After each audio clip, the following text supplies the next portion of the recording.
दिल्ली हायकोर्टाचा लोकशाही मराठीच्या बाजूने निकाल। लोकशाही मराठी काही तासातच सेवेत होणार रुजू। 30 दिवसांच्या निलंबनाला दिलं होतं लोकशाही मराठीनं कोर्टात आव्हान। 30 तारखेच्या बैठकीत प्रकाश आंबेडकर सामील होणार। त्या बैठकीत जागा वाटपासंदर्भात चर्चा होईल। मवियाच्या बैठकीनंतर खासदार संजय राऊतांचं स्पष्टीकरण।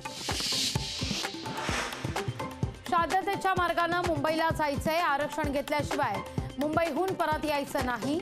मनोज जरांगे पाटील आंदोलनावर ठाम।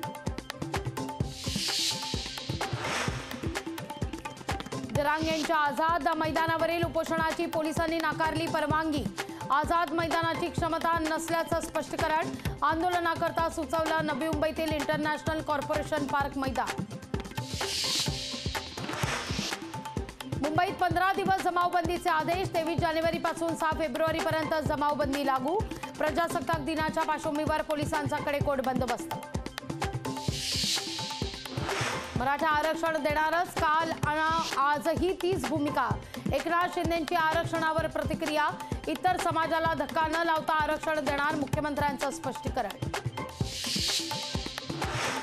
भाजपचं एकला चलोरेचं धोरण आधीपासूनच ठरलेलं। युती तोडण्यासंदर्भात एकनाथ खडसेंचा गौप्यस्फोट। स्वबळावर निवडणुका लढवण्याचा विश्वास आला तेव्हाच युती तोडण्याचा विषय सुरू झाला, खडसेंचं स्पष्टीकरण। ओबीसींच्या आरक्षणाला धक्का लागणार नाही, सरकारचं ओबीसी समाजाला आश्वासन।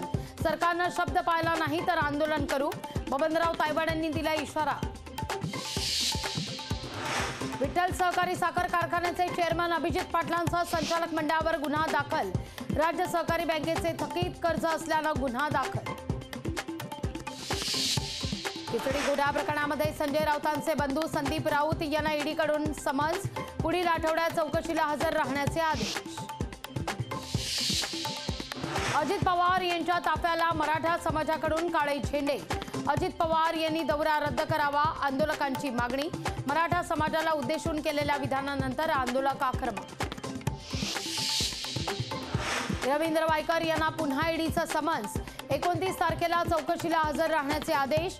कथित जोगेश्वरी भूखंड घोटाळा प्रकरणी ईडीचं 3रं समन्स। अंगणवाडी कर्मचाऱ्यांचा संप तुर्तास स्थगित। 26 जानेवारीपासून अंगणवाडी कर्मचारी होणार कामावर रुजू।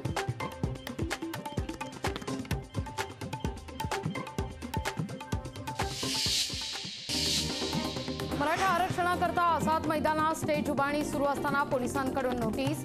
मराठा समन्वयक वीरेंद्र पवार, प्रशांत सावंत यांना नोटीस देत स्टेज उभारण्याचं काम थांबवण्याच्या सूचना।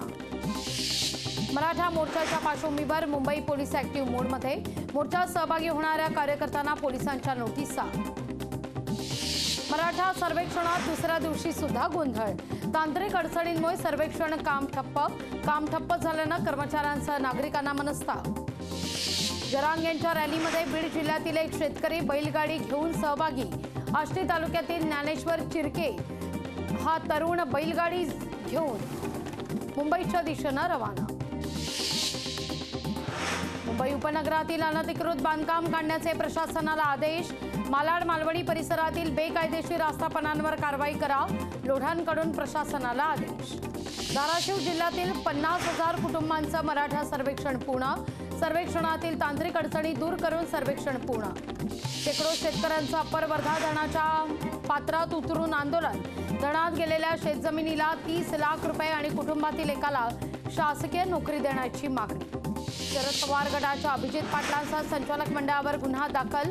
राज्य सहकारी बँकेचं कर्ज थकीत असल्यानं गुन्हा दाखल। मराठा सर्वेक्षणात टाळाटाळ केल्यास निलंबन।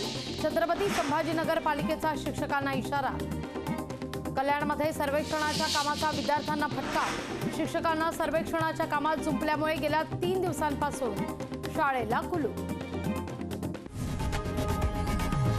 लोकशाही मराठी ऐका, पहा, जागरूक रहा।